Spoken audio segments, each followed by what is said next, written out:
Welcome to Victorian, where your fears, your worries, and even your loneliness are devoured by the flame. The date, 1886, September 15th.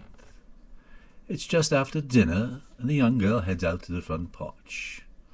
For once, the silver bullet does not follow her, looks at her strangely, and lets her go out there alone, almost like there's something she has to do. The young girl goes out onto the front porch, where she loves to call the animals from the meadow. But before she can, the mockingbird arrives. The mockingbird is not alone. There is a little one next to her. The two of them start singing to the girl. But the girl has a feeling that something is wrong. Something is not right, a feeling of loneliness. And it's not her, it's not the mockingbird, and it's not the silver bullet. So she sits down and thinks for a moment. And then she realizes one of her friends is lonely and she must do something about it. Her health has been declining for years, and she feels that she must act now before it's too late. She's thinking about the bear. The bear's 5 years old now, raised on the farm. First year and a half stuck very close to the house. But the last 3.5 years or so, spends much time in the meadow and in the dark woods, but still hasn't met any bears. So she devises a plan. She's heard rumors of 14 miles north, a salmon stream, where many bears live and feed. She knows the way there, but it is filled with danger. But she decides to go anyway, so she makes a plan to leave. She wakes up the day of the trip and calls the bear. She has a small bag with her full of provisions, food for only 2 days, and she starts walking with the bear down through the meadow, following the river.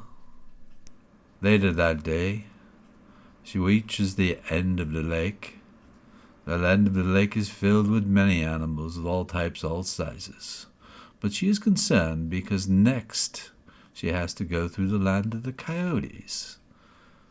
Filled with white birch trees and roaming fields, it's easy for them to hunt down the deer. Just before she reaches the land, a thunderstorm comes up.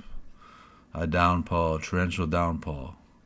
She decides to use this as a cover for her crossing the land.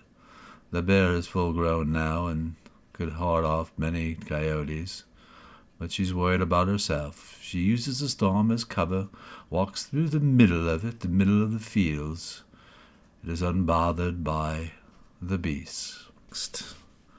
She decides that she must show the bear the lay of the land. So there is a large mountain about 2,000 feet in front of her, so she climbs up the mountain with the bear. He sees many lakes to the north, streams and ponds. To the right, towards the east, there is the ocean, a beach. The mountain is filled with blueberries, and he takes his fill. She's trying to show him the neighborhood that someday he'll live in. They make a lean-to halfway down the mountain to spend the night.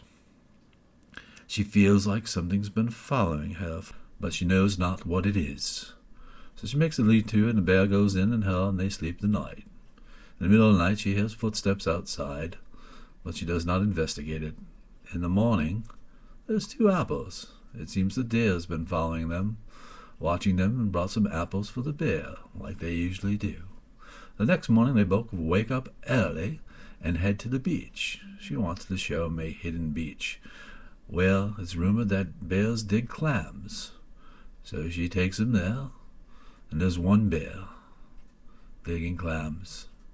Soon he catches on and takes his fill of 3 or 4 clams, each one half the size of a softball.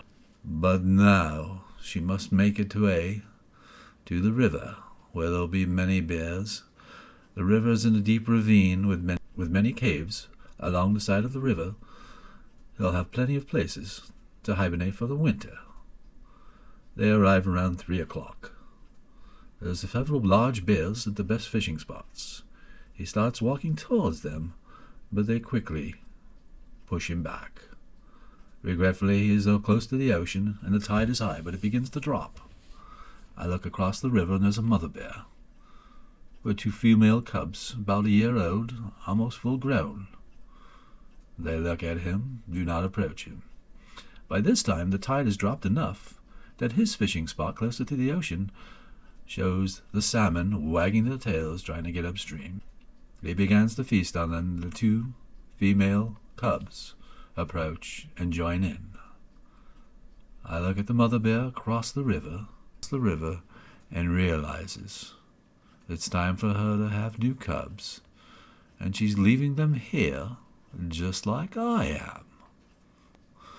After a half hour or so, I see something unique, something very different happening with the mother bear. By this time, the 3 bears are frolicking in the river, having a great time, even showing signs of affection towards each other. The mother bear looks for one last time, and then walks backward into the woods, away from her 2 cubs, leaving her with the bear. She felt she must do the same. At one point, the 2 other bears, the female bears, looked and saw the mother gone. They took one step towards the mother's location, the last location, but quickly turned around to join my friend.